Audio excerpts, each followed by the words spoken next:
Hello and welcome back to the Monsters of Monster Hunter Double Cross, where today we are going to be fighting Kecha Wacha. Certainly among the more interesting of the fanged beasts, in my opinion, mainly because it doesn't share moves with any of the others. Well, I mean, for the most part. And that's always a plus in my book, when monsters don't share their moves. And we are just doing the solo one instead of the pair because if this doesn't go long enough by itself, then we're going to want to do a hyper one, and the hyper one's in the same area as the pair is, so I figure this way we at least get to see more environments, which is another thing I like. I like variety in environment.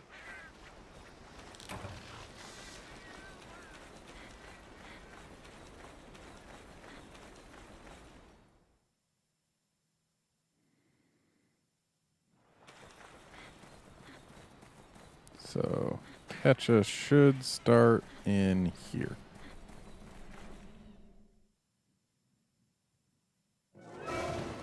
That's the Kecha, all right. And the tail's already broken because it takes almost nothing to break it.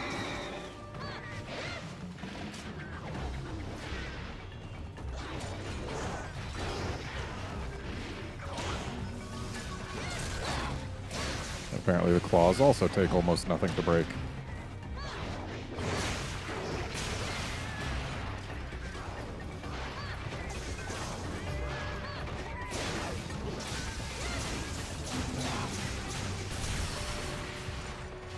Poor guy's not having a good day.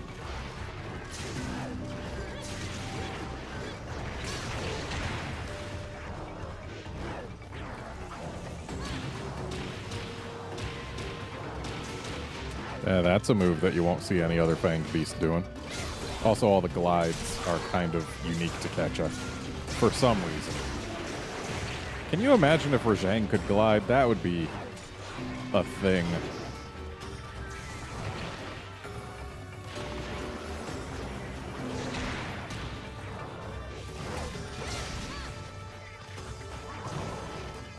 Kecha also kind of had to be unique, because in Monster Hunter 4 and 4U, Kecha was basically the monster that was meant to introduce players to the fact that in some areas there were multiple tiers that you could fight a monster on. Like, Kecha was designed to actually utilize those multiple tiers, though he hasn't really done so for us here yet. Apparently this slag top is a little annoyed. I just missed.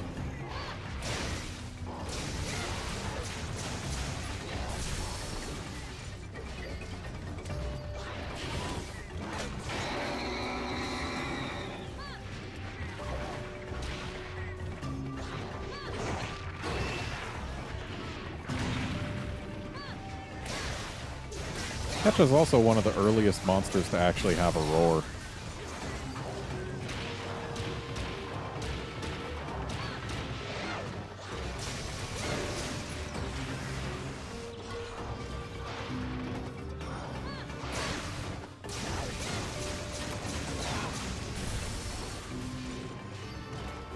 Yeah, we're definitely going to be fighting the hyper one.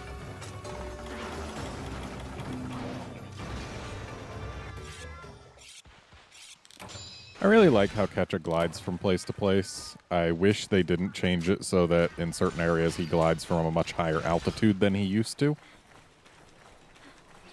But just when you can see a monster go from place to place in flight or in glide, in this case, it's nice. I like it.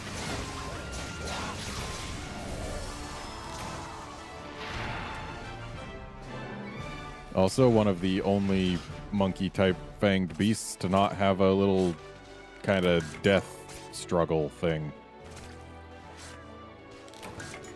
Yeah, this guy, they did pretty well on the fur. Especially, like, on that right shoulder, how the light hits it is kind of nice. And like the scaling on the nose and whatnot is pretty nice. On the underside of the tail. And like the webbing between the tail and the back legs is pretty good too. Another monster that they did a pretty darn good job on the textures for.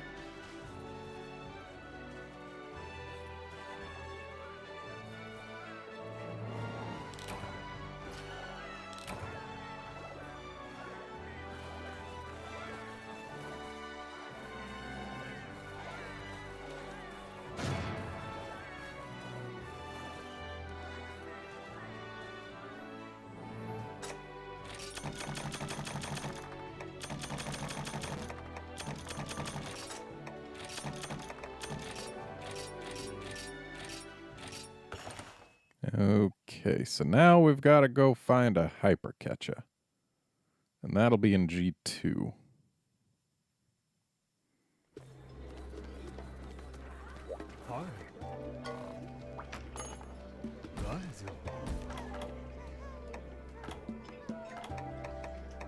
And there it is.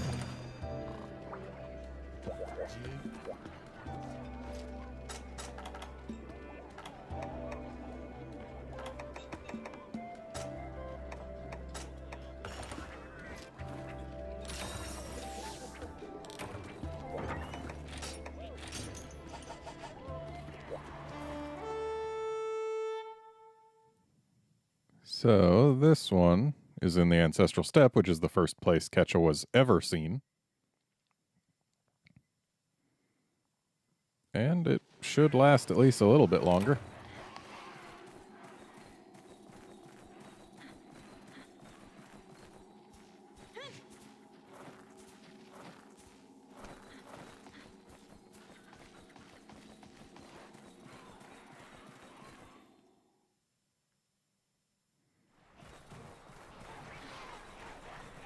I feel like Kecha was in one of the demos for Monster Hunter 4U or 4.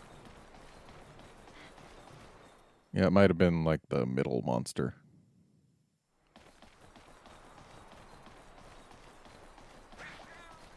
Oh, that's right. He doesn't start here.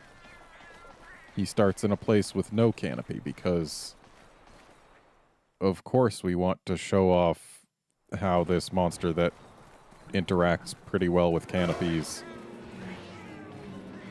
can sometimes not do that. Yeah, he starts in here, which means I ran right by him while going to somewhere where I expected him to spend more time, I guess.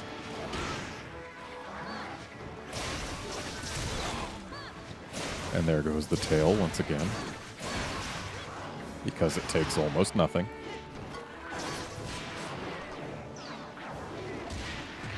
You'd think that of all the fanged beasts with this body structure, since he's got those super long claws, that at least Kecha would be able to actually peel you off his back.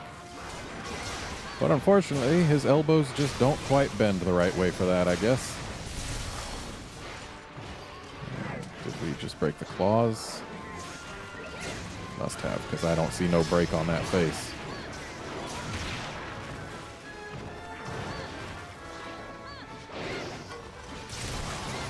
There's the face. Yeah, Kecha's got a bit of a problem with us because I'm pretty sure his entire body is a weakness exploit zone. And we have weakness exploit and super crit, so we're critting him hard everywhere.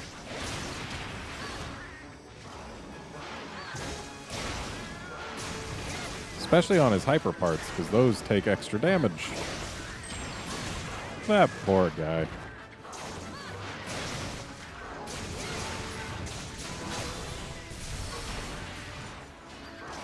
Yep, this Kecha is also not having a good day.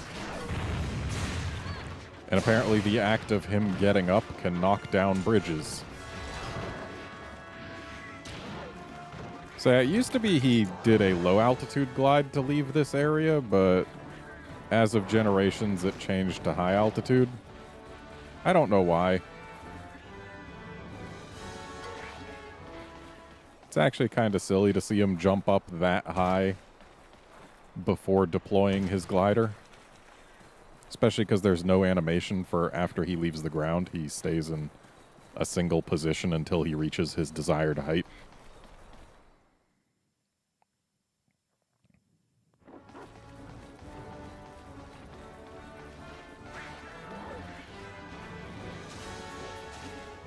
But hey, now we can actually see him using a canopy. Hi.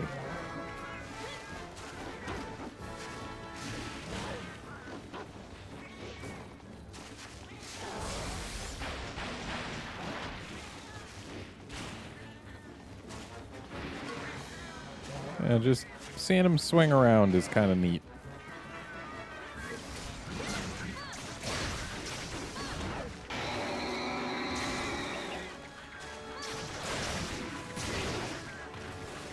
And really, it should be kind of neat because it was kind of his shtick.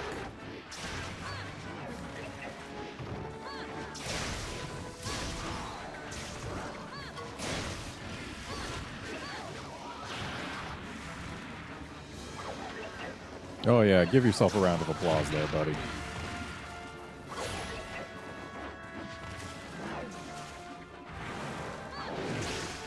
Okay, I jumped into that.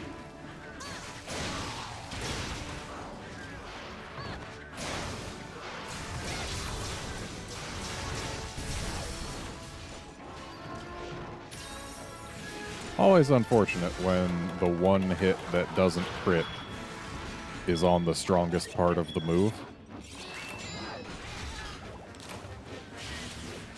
But we can increase that crit chance right here.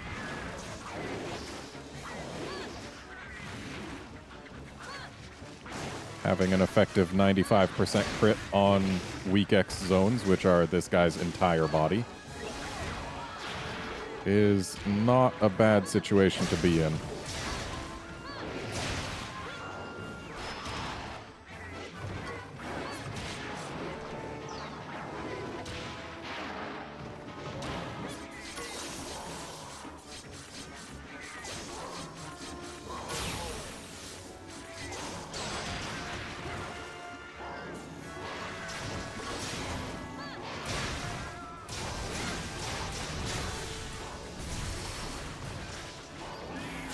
Shame that he had to leave rage before getting knocked over here. I much prefer when monsters stay in rage when knocked over. But admittedly, that's just because I use Challenger.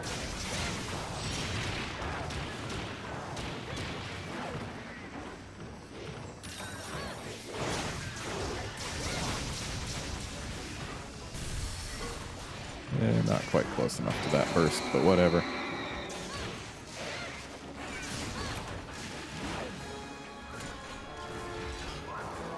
And that's a limpy monkey.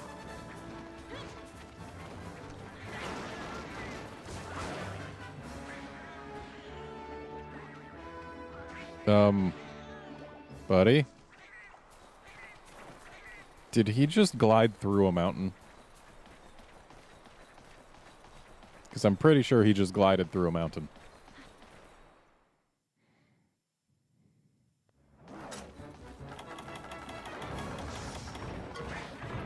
Used to be he glided through the exit rather than through the mountain. But I guess times change. He was nice enough to limp.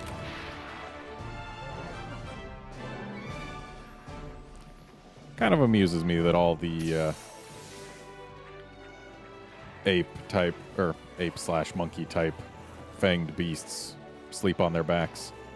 Though this guy has an anti-grav nose when he's sleeping.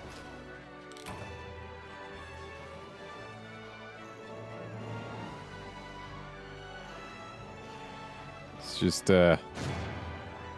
yeah, that's not quite how gravity works.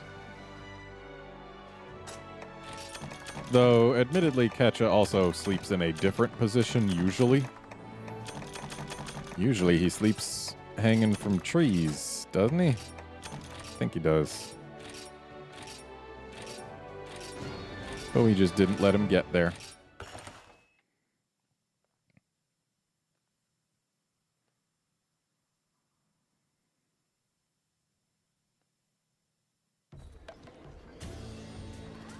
Well, that's going to be it for this episode. Join us next time when we take on Lagombi. See you then, friends.